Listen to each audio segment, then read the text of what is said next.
Hello, everyone, and welcome back to the podcast. My name is Cindy, and I am a licensed teacher, and I'm so happy you're here. Whether you're a homeschooling parent, you're thinking about homeschooling, you're curious about alternative education, or your child, attends public school, whether it is private school, whatever, but you want to continue learning at home. It is the summer break, and so this podcast is for you. Here on this podcast, we believe that learning doesn't only happen inside a classroom. Learning happens around the dinner table, family vacations, at the grocery store, while you're traveling, museum, at a park, and even while waiting in line. There's all the opportunities you can take. That's where we're learning.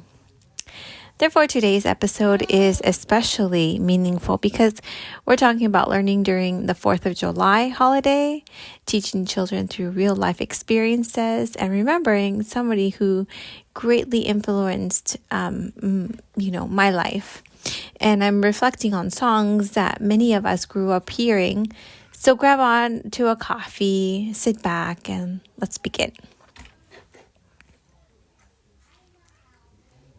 One thing I always like to remind parents is this: you don't have to homeschool to homeschool. That may sound confusing at first. If your child attends public school, private school, a charter school, or even a private school, you can still homeschool your child after school. So you can homeschool during the weekend. You're actually homeschooling during the holidays, and you have homeschool during summer vacation. Learning doesn't have to stop simply because schools have closed down, because it's a winter break, a spring break, Thanksgiving, Christmas, blah, blah, blah. Here we are, the 4th of July. So in fact, those are some of the best opportunities to learn because there isn't the pressure of homework, testing, or rushing through assignments. Your children have many questions, and sometimes you don't have the answers. So maybe you need to think ahead of time. So parents often tell me, my child's school is closed. I don't want them to forget everything they've learned at school. I want them to be advanced. Most parents want their child to be recognized as gifted. And those are wonderful mindsets. Now, your children in general, they retain so much information. Remember, they're like a sponge. And knowledge when learning is continuous. So learning is always happening. So you got to always remember that reading together and doing simple things that you just don't think of as a learning opportunity, there really are, like cooking, visiting a museum, talking about even what does the 4th of July means, even talking about like, what did you learn at school? What did they tell you about the 4th of July? Did they even talk about it? There's so many other things that have happened in our history that they don't even cover at school, and home becomes the number one place they will get exposed to certain information. Even documentaries are helpful. Taking nature walks, play math games, even teaching them how to write in a journal, writing letters to relatives, and just practicing by reading every day. So learning doesn't require a desk or a bell. All that really is needed is curiosity and the willingness of a parent to help their child explore the questions that they ask. A lot of the times we don't have the answers to our children's questions, and we can teach them how to research, and that is learning. So, how as homeschool families, many of us homeschooling, we homeschool all year long. There really isn't a break. We teach our children to enjoy learning and not use it as a time period and a clock. So people sometimes ask, do homeschoolers get summer vacations? Some families do, others don't. Many of us simply just slow down our curriculum and our learning, and we follow our children's interests during this time. So learning during the 4th of July can be incredibly rich. You can study American history, the Declaration of Independence, George Washington, Thomas Jefferson, the Constitution, the Revolutionary War, American symbols, of course, fireworks and chemistry, geography, citizenship. So children can create timelines. We can even teach them how to write persuasive essays. So we can even research their own state roles in American history, learn why we celebrate Independence Day, compare how different countries celebrate independence, and even watching the fireworks can become a science lesson. How do fireworks create different colors? And why do certain chemicals burn different colors? How are fireworks engineered? The learning it's just there. It's there for at your disposal, and you decide as the parent, as the teacher, how this works. And sometimes kids, especially if they go to a school, they're gonna be like, you're not a teacher. And you've got to remind them, I'm your parent. I am actually your number one teacher. I am, in fact, your homeroom teacher.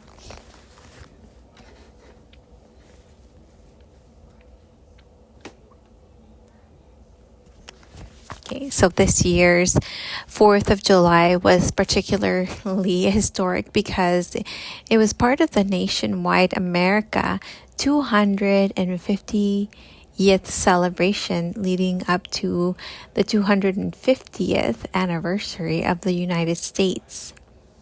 According to reportings from the New York Times, live coverage of the July 4th celebration at Washington, D.C., it was a special event including large fireworks near the White House, military displays, musical performance, and celebrations taking place across the country as communities marked this milestone in American history. Now, I saw this on YouTube, the fireworks, and it was really spectacular. It was nothing.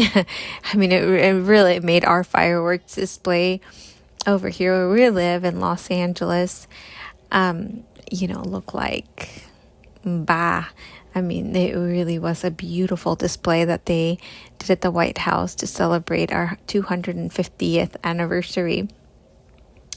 And so it was a reminder that history is something we continue to experience, not just something we read about in textbooks. This is a wonderful opportunity to encourage children to ask questions like, what does freedom mean? And how does our country change? And what does fireworks have to do anything with it? And what responsibilities come with being a citizen of our beautiful country? Those conversations can be every bit of a value. It comes with so much value, and it's not just completing a worksheet.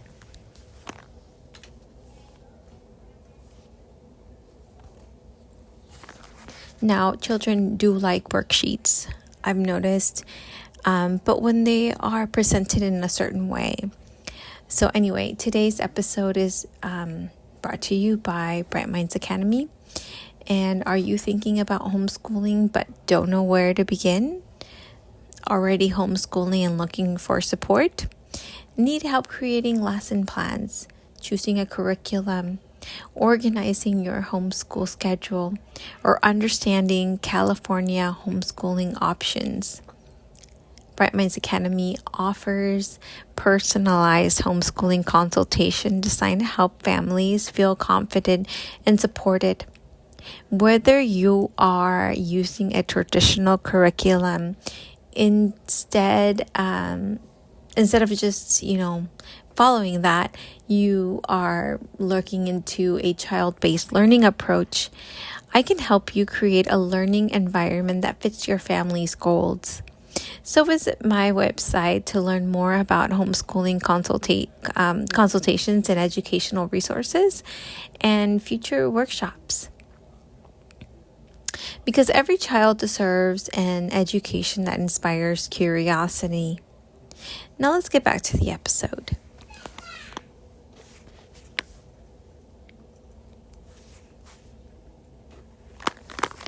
So today's episode is actually dedicated to my dear friend, Maria Weir Werth. Recently, I learned of Maria's passing, and I was heartbroken.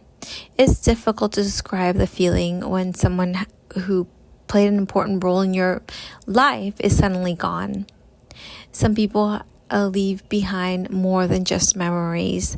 They leave behind examples of how to live a life of kindness, generosity, and compassion. And Maria was certainly one of those people. When I was growing up, Maria helped my family during times when we truly needed support. She welcomed us, encouraged us, and always seemed willing to lend a helping hand. Now, looking back as an adult, I realized those moments shaped me more than I understood at that time. As parents and educators, we spend a lot of time teaching our children about kindness, empathy, and generosity. We read stories about those values and encourage our children to practice them. When children learn those lessons more powerfully by watching the adult around them, so Maria lived those values every single day. She really was above it all. And she wasn't simply someone who walked about helping others and talking about it. She just demonstrated through her actions. And those acts of kindness become part of a child's memory. And years later, they continue to influence how we choose to treat others. So one of the things that I admire most about Maria was her appreciation for preserving history and celebrating her own family's remarkable legacy. I do encourage everybody to check out her book. Because Maria was not just a musician, she was so many things. And of course, she was an author. And she wrote Larry Weir, His Life and Works. And it was a tribute to her father, Lawrence William Larry Weir. Through the book, she documents his extraordinary life as an artist, designer, inventor, builder, singer, and musician. She also helped preserve the story of the Weir brothers, whose Adobe Revival homes became recognized as an important part of Southern California's architectural heritage. What really became as homes that many people considered unusual eventually came to be appreciated as examples of architecture, and their work has been highlighted by Modern San Diego, which has written about the Weir brothers and their lasting contribution to architecture and design. I think that's something we can all learn from as homeschooling parents and families. Education is not only about learning from textbooks. It's also about preserving stories. Now, Maria, she was a ninth child. She grew up with a lot of siblings.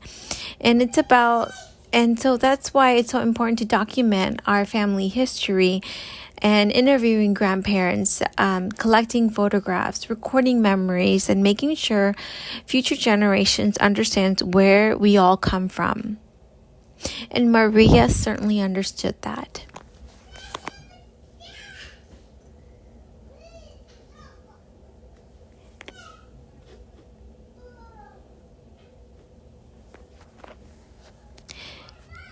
And Maria, she could have written about so many topics. She could have written about herself. So, Maria could have written about so many different types of topics and subjects, but instead she decided to write about her father. She comes from a big musical family, and on her own, she was a great success, writing songs with her brothers, and I guess she could have written about that, but she didn't.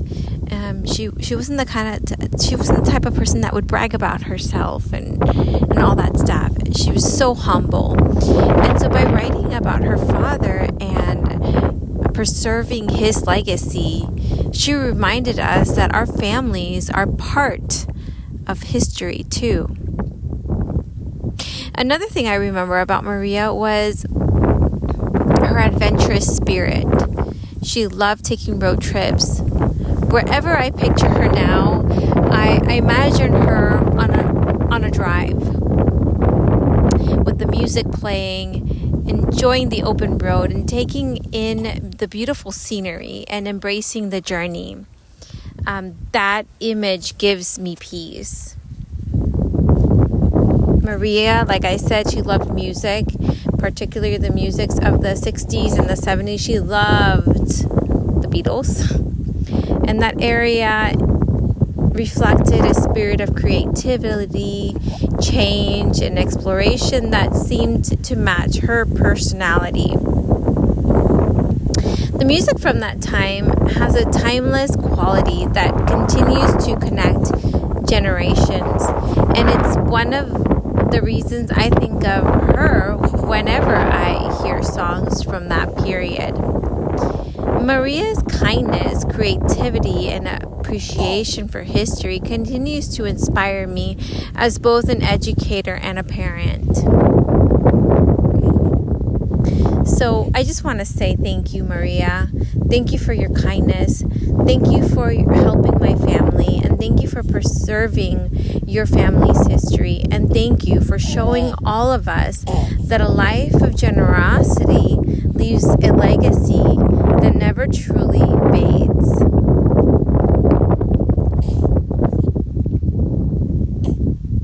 So with that being said, music has a remarkable ability to transport us back to another time in our lives. Have you ever heard a song and immediately remembered where you were, who you were with, or how you felt? That's the power of music. And one song that always makes me reflect on this is the song When I Was Young, recorded by the Animals and released in 1967. The song captures something many of us experience as we get older.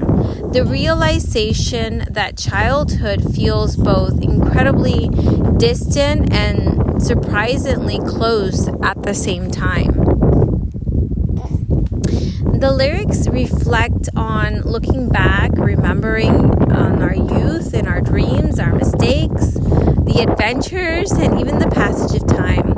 While each listener may interpret the song differently, it's a message about nostalgia and reflecting about generations.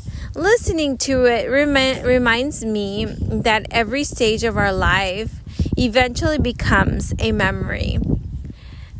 As parents, we sometimes become so busy with schedules, appointments, the plans to give lessons, the sports, and just everyday responsibilities that we forget our children and creating memories like in the now.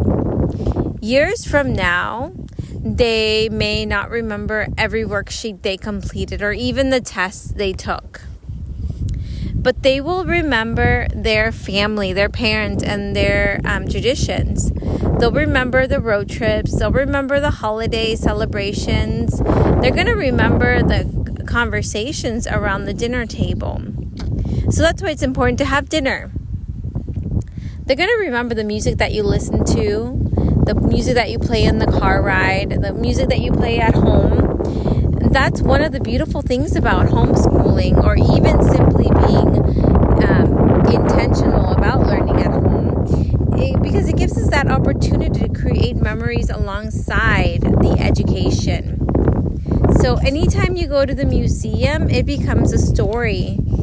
Any camping trip, it's going to become a science lesson. And even a vacation, it can become, like a road trip, it's going to become a geography lesson. And holidays certainly become history. And every song can become a conversation about another generation. And perhaps that's one of the greatest lessons of all. Education isn't just about preparing children for the future. It's also about helping them build memories they'll carry for the rest of their lives. So as I think about Maria today, I can't help but think about that music, the music of her times, the songs that filled the air during her youth, the stories she told, the memories they continue to evoke. Like the message in When I Was Young by the Animals, our lives become collections of experiences, relationships, and memories that shape who we are. So my hope is really that years from now, our children will look back on their own childhood with gratitude, knowing they were given not only an education, but also a lifetime of meaningful memories. So again, this is why this episode is dedicated to my friend Maria Weir Werth.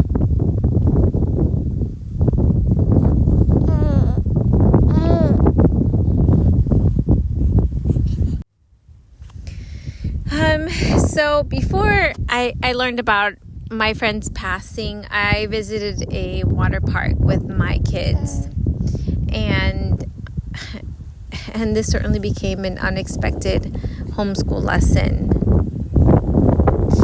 And like always, I'm an early bird, and I arrived early to the water park, and I picked up a table. I placed our belongings there just like anybody else would. And then my children needed to use the restroom. So they're toddlers. I do have older children. One really, and one stepson. And I couldn't. It just wasn't. There wasn't the opportunity to just let them go by themselves. So naturally, I left the table for just a few minutes, and when we returned, another family had completely taken over the table. Now, my first reaction was, honestly, I thought it was just plain out rude. From my perspective, if someone's belongings are at a table, it's obviously it's occupied and you shouldn't go there. But not everyone thinks the same way, and that became the lesson. One of the most valuable things we can teach our children is that people don't always share our expectations. Some people will misunderstand, some people will not notice, some people simply won't care, and the real lesson wasn't about the table. The lesson was more about the response, how I reacted. Do we become angry? Do we yell? Do we ruin the day? Or do we recognize that while we can't control others, we can control ourselves?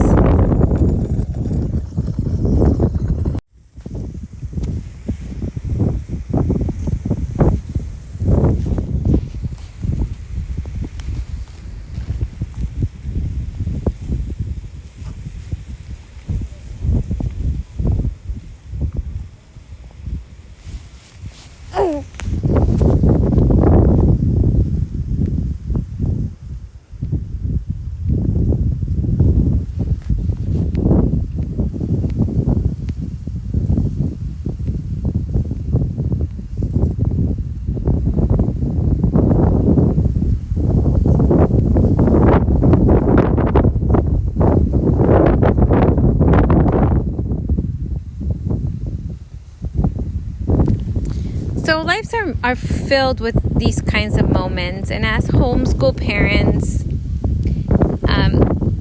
we can turn frustrating experiences into lessons about communication, boundaries, flexibility, and emotional regulation.